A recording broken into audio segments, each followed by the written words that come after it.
이 시간에는 길 위에서 만난 부활의 주님이라는 제목으로 하나님 말씀을 대언하겠습니다. 여러분, 부활절 아침 또 봄이 되었습니다. 이 봄이 되면 아주 놀라운 장면의 모습을 우리에게 보여줍니다. 땅은 겨울 내내 얼었던 것 같지만 그 땅이 이제 깨어나고 또한 그 땅에서 또 생명이 솟아나오는 모습을 보게 됩니다. 마치 죽었던 나무 같았지만 그곳에서 새싹이 돋고 말라있던 가지에서 꽃이 피어나는 것을 보게 됩니다. 온 천지가 이 부활의 기운을 가득 담고 있는 것을 느끼게 됩니다. 자, 그런데 이 부활의 계절에 성경에서 나오는 한 사람의 탄식을 늘 생각하게 됩니다. 바로 욥의 이야기입니다.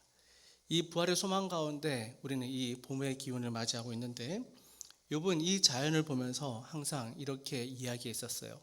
욥기 14장 7절에서 12절에 보면은 나무는 희망이 인다니 찍힐지라도 다시 움이 나서 연한 가지가 끊이지 아니하며 그 뿌리가 땅에서 늙고 줄기가 흙에서 죽을지라도 물기운에 움이 돋고 가지가 뻗어서 새로 심은 것과 같거니와 장정이라도 죽으면 소멸되나니 인생이 숨을 거두면 그가 어디 있느냐. 물이 바다에서 줄어들고 강물이 잦아서 마름같이 사람이 누우면 다시 일어나지 못하고 하늘이 없어지기까지 눈을 뜨지 못하며 잠을 깨지 못한다니라. 욥의 이야기가 이거예요. 욥이 궁금해하는 것이 이 봄이 되었을 때 자연은 다시 살아나는데 왜 사람은 다시 살아나지 못하냐라는 거예요. 나무는 소망이 있는데 왜 인생은 소망이 없는가라는 거죠. 그러니까 이 질문은 단순한 욥의 질문이 아니라 바로 우리 인간이 계속해서 던지는 질문이에요. 이처럼 봄이 되면은 마치 지난 겨울 죽었던 같은 나무가 또 메말라 있던 대지에서 생기가 돌아나는데 우리 인간은 왜 죽음 앞에서 절망 가운데 살아갈 수밖에 없느냐라는 걸 이야기하고 있어요. 이것은 우리의 생각과 우리의 상식으로는 바로 부활을 받아들이기 어려운 것입니다. 죽은 사람이 다시 살아나는 것, 그건 인간이 경험할 수 없는 일이기 때문이에요. 그러니까 제자들조차도 처음에는 그 부활을 믿지 못하는 이유가 그 이유입니다. 자연은 죽은 것 같았지만 다시 살아나지만 사람은 한번 죽으면 살아나지 못하는 그 모습 때문에 제자들도 처음 예수님의 그 부활의 소식을 믿지 못하는 거죠. 그러나 여러분, 부활은 우리 인간의 생각에 또 이성으로 판단하는 것이 아니라 하나님께서 이루신 생명의 사건이요, 또한 생명의 근원이 하나님께 있는 줄 믿으시기 바랍니다. 하나님이 주시는 생명, 그것은 바로 죽어도 살아나는 생명, 부활이라는 사실인 거죠. 그래서 로마서 8장 11절에 분명히 이야기해요. 예수를 죽은 자 가운데서 살리신 이의 영이 너희 안에 거하시면 그리스도 예수를 죽은 자 가운데서 살리신 이가 너희 안에 거하시는 그의 영으로 말미암아 너희 죽을 몸도 살리시리라. 여러분, 이것은 단순한 위로를 넘어서 실제 사건이라는 것입니다. 하나님의 영이 임하시면 죽은 것도 살리시고, 그래서 부활은 한 번 일어난 사건이 아니라 지금도 우리 가운데 일어나는 하나님의 역사인 것입니다. 그래서 부활은 사망에 대한 승리이고 죄에 대한 승리이고 사탄에 대한 승리이고 우리에게 주시는 영원한 승리인 줄 믿으시기 바랍니다. 그래서 여러분, 믿지 않는 사람에게는 이 죽음이라는 것은 끝이에요. 더 이상 회복할 수 없는 것입니다. 그러나 그리스도의 영이 있는 자는 이것이 죽음이 아니라 새로운 시작이라는 것을 보여주고 있는 거죠. 그럼 여러분, 오늘 우리가 말씀을 통해서 무엇을 알 수 있습니까? 부활하신 주님을 실제로 만난 사람들의 이야기, 또한 두 제자가 엠마오로 가는 그 길에서 부활의 주님을 만난 것처럼 우리 또한 이 부활의 은혜, 주님을 만남으로써 부활의 이 기쁨의 소식이 실제 우리 삶 가운데 있기를 주님의 이름으로 축원합니다. 부활하신 주님께서 엠마오로 가던 두 제자에게 나타났습니다. 자, 그 중에 한 명은 글로바라 하였고 한 명은 이름이 나와 있진 않습니다. 자, 예수님의 12제자가 있겠지만 또 그 뒤에 그 외에도 다른 많은 사람들이 예수님을 따르던 사람들이 있었습니다. 자, 그 중에 많은 사람들 가운데 이 글로바와 이름 없는 한 사람, 어찌 보면 이름 없는 한 사람은 오늘날 우리를 의미하는 것이 아닐까 여겨집니다. 이름도 없지만 주님을 늘 따라가는 우리의 삶의 모습인 것이죠. 자, 그리고 이들은 엠마오로 행하였다 했습니다. 예루살렘에서 엠마오로 행했다라는 것은 물론 이제 그들의 삶의 자리로 이제 예수님께서 죽으셨기 때문에 소망을 잃고 이제 자신의 삶으로 돌아가고 있는 모습을 보여주고 있는 것입니다. 자, 그러나 그 두 제자는 부활하신 예수님께서 자신들과 함께 하고 있다는 사실을 알지 못했습니다. 그렇지만 주님은 그들과 함께 하시는 모습을 오늘 제 19절과 20절에 보여주기를, 이르시되 무슨 일이냐 이르되 나사렛 예수의 일이 이르니 그는 하나님과 모든 백성 앞에서 말과 일에 능하신 선지자이거늘 우리 대제사장들과 관리들이 사형 판결에 넘겨주어 십자가에 못 박았느니라. 그러니까 그들이 주님을 만났을 때 그들의 어떤 그 심리적인 상태를 표현하고 있는 거예요. 예수님께서 죽으신 그 모습, 예루살렘에서 십자가에 달려 죽으신 그 상황만 알고 있는 거예요. 그저 예수님은 말과 일에 능한 선지자로만 여기고 있는 거예요. 예수님께서 그들을, 그 이스라엘 백성들을 그 로마의 압제 가운데 해방시켜 줄 분으로 그들은, 그 제자들은 믿고 있었던 거예요. 자, 그런데 예수님이 힘없이, 즉 제사장들과 관리들에 의해 사형 판결을 넘겨 십자가에 못 박혔다 얘기죠. 그러니까 예수님께서 정말 자기들이 생각했던 메시아로서 자기들의 왕으로서 오실 줄 알았는데 너무나 무기력하게 십자가에 달려 죽으시니 그들의 실망이 얼마나 컸겠냐라는 거예요. 그 실망감을 가지고 엠마오로 가고 있었다라는 거예요. 예전 이제 미국과 소련이 있을 때 그 냉전 시대 때 일입니다. 자, 미국과 소련은 그 서로 이제 상대편에게 간첩을 보냅니다. 간첩 활동을 하게 합니다. 자, 한 번은 미국에서 소련에 간첩한 사람이 잡히게 된 거예요. 그러니까 소련 입장에서 보니까 그 사람을, 그 간첩을 구해야 되겠고, 자기들도 똑같이 미국을 응징해야 되는데 분명히 이제 자기들에게 간첩이 있는 건 알겠지만 못 잡으니까 마침 이제 소련에서 소련의 미국에서 온 한 운동선수가 있었습니다. 이제 그 운동선수에게 누명을 씌우는 거예요. 그 누명을 씌워가지고 이제 이 사람을 간첩으로 만들어가지고 이제 서로 이제 교환하려는 작전을 세웠습니다. 그래서 이 운동선수, 미국 사람을 잡아다가 고문을 주고 고통을 주고 간첩이라는 것을 자백받게 하려고 했지만 그 선수는 끝까지 그 소련에서 자백을 하지 않았던 거예요.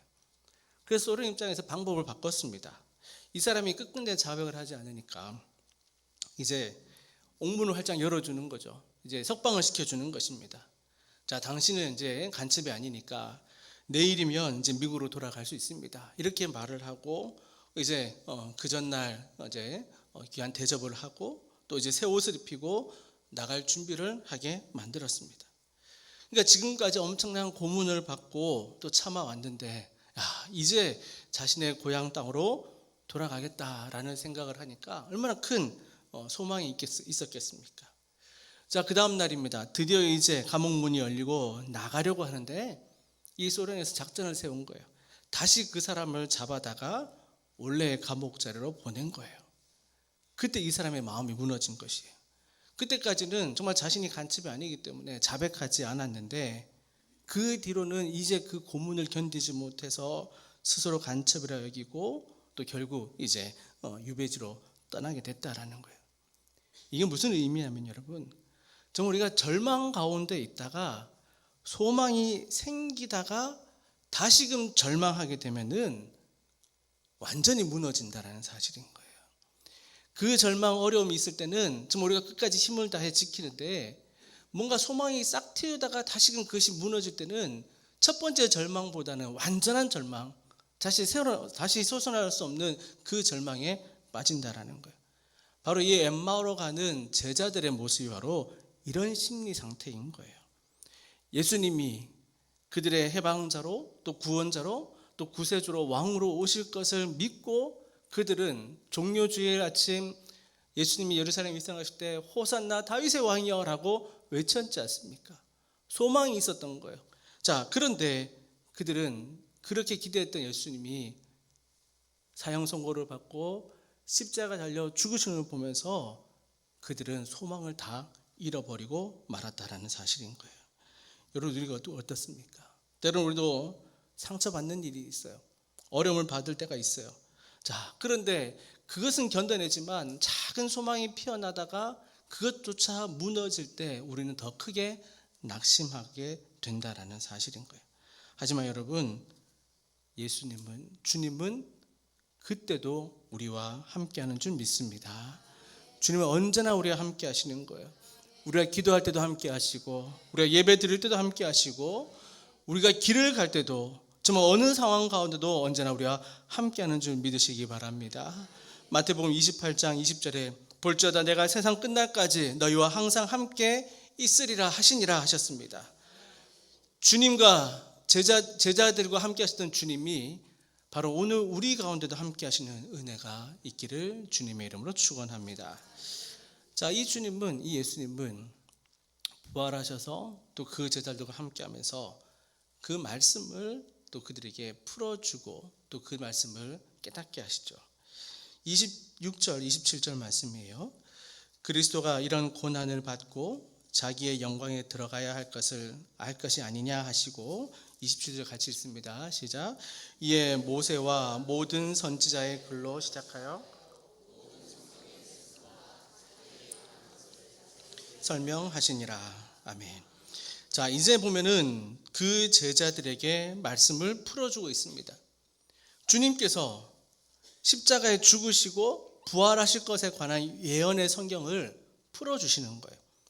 즉 구약의 모든 성경의 이야기가 예수 그리스도를 향하여 기록하고 있는 것.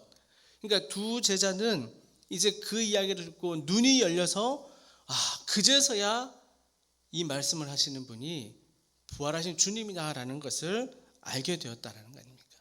그러니까 이제 오늘 본문 뒤에 이제 32절에 이렇게 이야기했죠.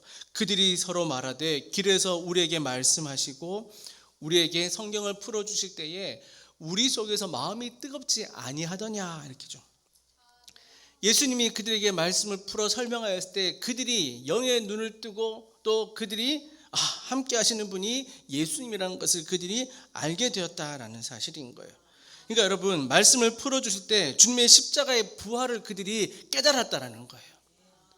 예수님께서 십자가에 달려 죽으셨다라는 것은 사실의 모습을 보았는데 그 부활했다는 소식을 비로소 그들이 알게 되었다라는 거예요. 그러니까 그들의 마음이 불붙었다라는 것 아닙니까?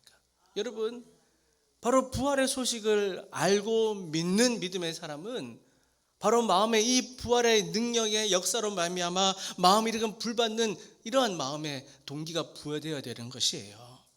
그러니까 여러분, 이 부활절 아침 좀 우리의 마음속에 다시 한번 성령의 축복이 또 성령의 은혜가 있기를 간절히 소망합니다.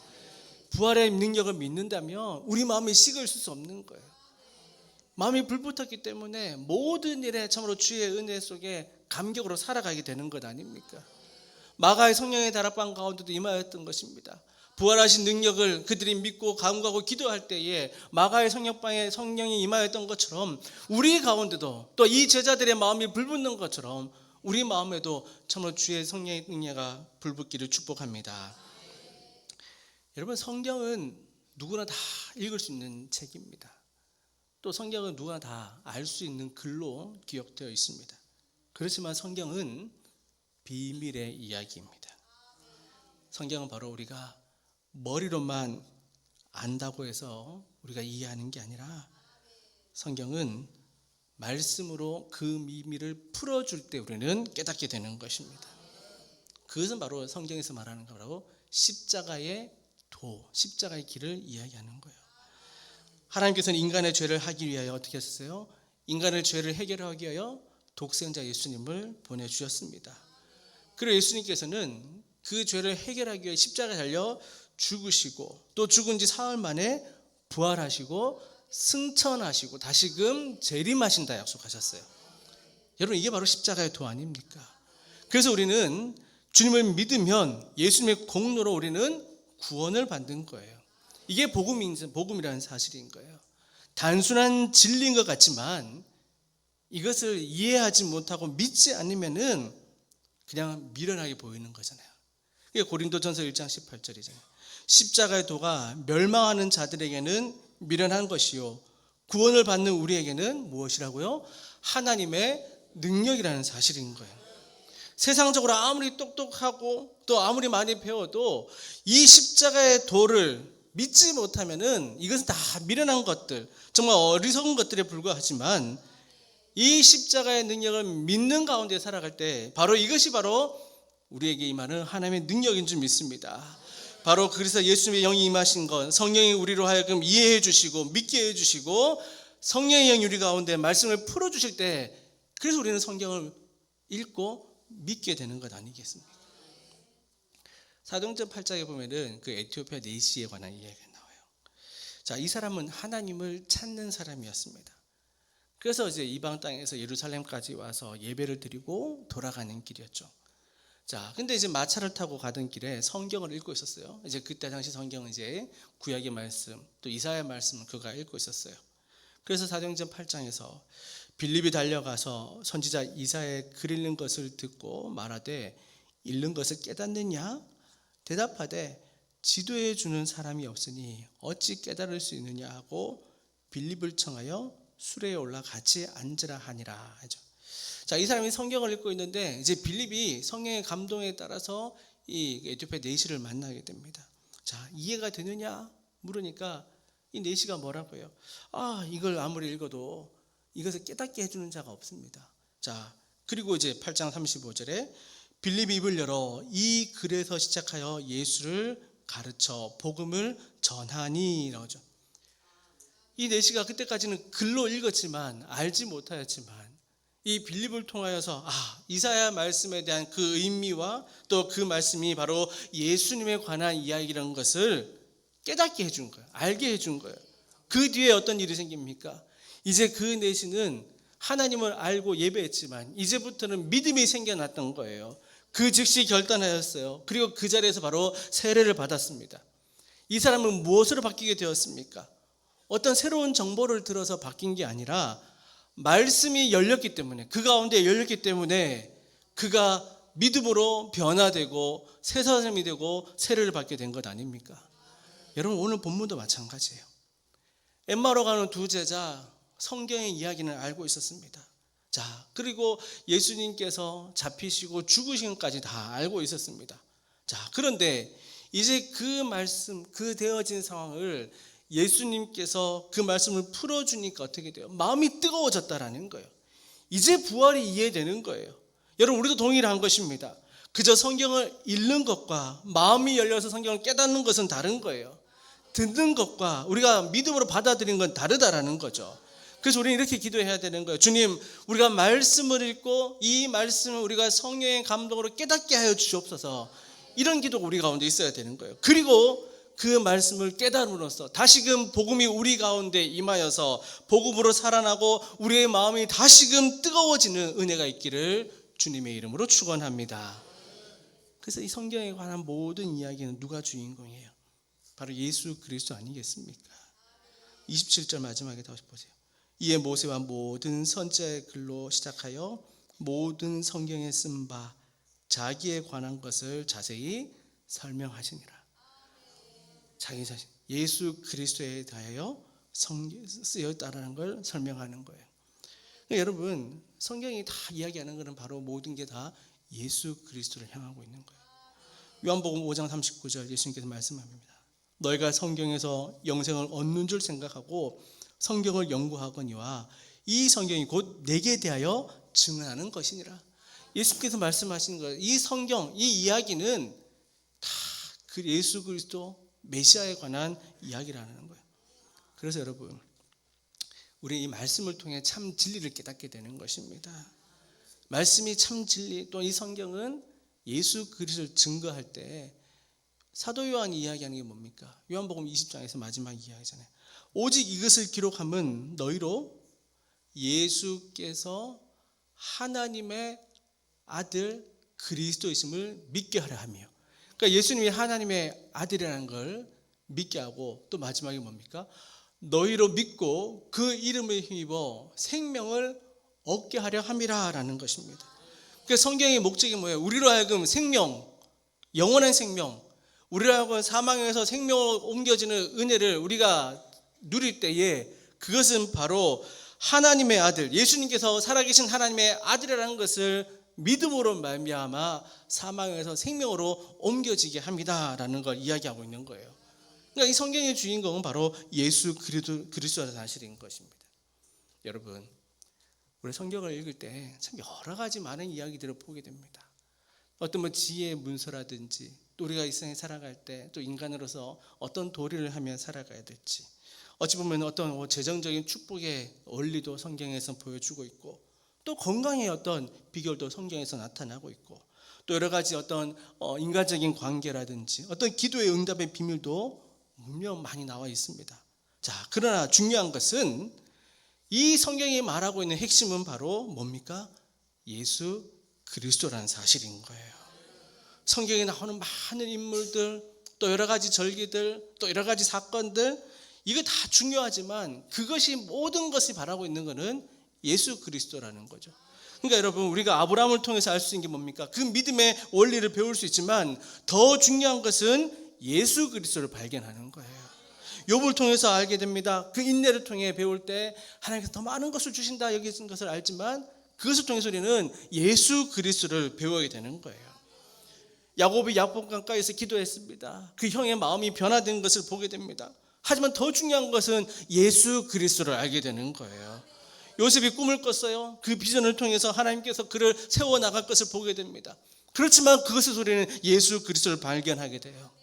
성막을 통해서 우리가 어떻게 예배를 드려야 되는지, 예배가 원리가 무엇인지 알게 됩니다. 그곳에서 우리는 예수 그리스도를 발견하게 되고요. 이스라엘 백성들이 가나안 땅에 들어가 여리고성을 무너뜨리는 그 전쟁을 통해 모든 것은 다 영적인 전쟁이라는 것을 우리가 알지만, 그것을 통해서 우리는 예수 그리스도를 알게 되는 거죠. 모든 사건과 인물과 또 모든 것들은 바로 예수 그리스도를 우리가 알고 또 배우고 믿게 되는 줄 믿습니다. 그럼 우리가 어떻게 할 수 있습니까? 그래서 주님은 우리의 영의 눈을 띄워주시는 거예요. 이 엠마오로 가는 두 제자, 그들은 처음은 주님을 몰랐습니다. 왜 몰랐습니까? 영적인 눈이 열려있지 않았기 때문이에요. 그래서 주님을 몰랐던 것 아닙니까? 물론 그들이 몰라볼 수 있어요. 자, 첫 번째, 그들이 몰라봤던 이유는 주님의 모습이 지금 부활체의 모습이기 때문이에요. 그러니까 즉 예수님이 부활체의 모습으로 나타나기 때문에 그들이 몰라볼 수 있어요. 여러분, 부활체의 모습은 예수님께서 이미 한번 제자들에게 보였잖아요. 마태복음 17장에서 엿새 후에 예수께서 베드로와 야고보와 그 형제 요한을 데리시고 따로 높은 산에 올라가셨더니 그들 앞에서 변형되사 그 얼굴이 해같이 빛나며 옷이 빛과 같이 희어졌더라. 이 변화선 사건 아닙니까? 변화선 사건에서 예수님의 얼굴이 해같이 변형되었고 옷이 빛과 같이 희어졌다 하는 거예요. 여러분, 우리 사람도 있잖아요. 이게 화장을 조금만 하면은 사람이 달라 보이잖아요. 근데 예수님께서는 그 얼굴이 해같이 달라졌다, 빛났다라는 거예요. 옷도 빛같이 희어졌다라는 거예요. 근데 다를 수밖에 없는 거예요. 그 영의 부활처럼, 그러니까 아주 신령한 부활체의 모습으로 나타나니까 먼저 보지 못했을 거고, 또 두 번째로는 그들의 불신앙 때문인 거죠. 그러니까 부활하셨다라는 소식을 들었지만 믿지 못했다라는 거잖아요. 그러니까 그들이 부활의 아침에 그 소식을 듣고도 믿지 못한, 그러니까 믿음이 없었기 때문에 알아보지 못한 것 아니에요. 그러나 그들이 주님을 만남으로써 그 눈이 밝아졌다라는 것 아닙니까? 영적인 눈이 열렸다라는 거예요. 이 영안이 눌린다라는 것은 우리의 시각이 달라지는 것입니다. 이제는 우리가 바라보는 것이 달라지는 거예요. 그동안 우리가 영의 눈이 닫혔을 때는 아무것도 볼 수 없었습니다. 그렇지만 영의 눈이 띄어지면은 하늘로부터 내려오는 권세와 또 이 땅 가운데 모든 영적인 싸움 가운데 우리가 무엇을 분별해야 될지 분명 알게 된다라는 거예요. 그럼 우리가 이 영의 눈을 띄우려면 어떻게 해야 됩니까? 먼저는 우리가 거듭나야 영의 눈을 뜨는 거다.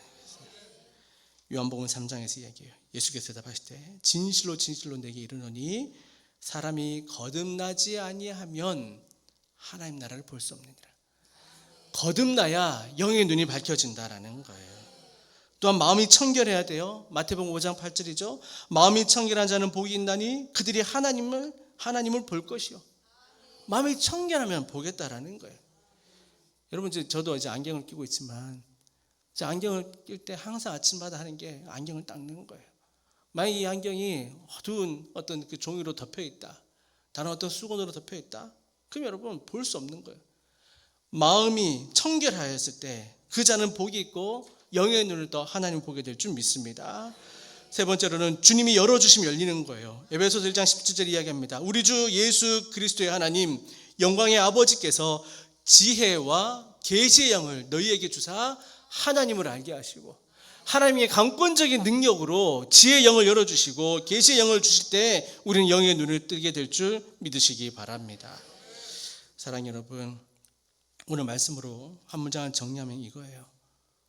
부활의 능력은 오늘도 우리 가운데 하나님께서 주시는 능력이요, 부활의 주님은 오늘도 우리 가운데 함께 하시는 하나님의 은혜인 줄 믿으시기 바랍니다.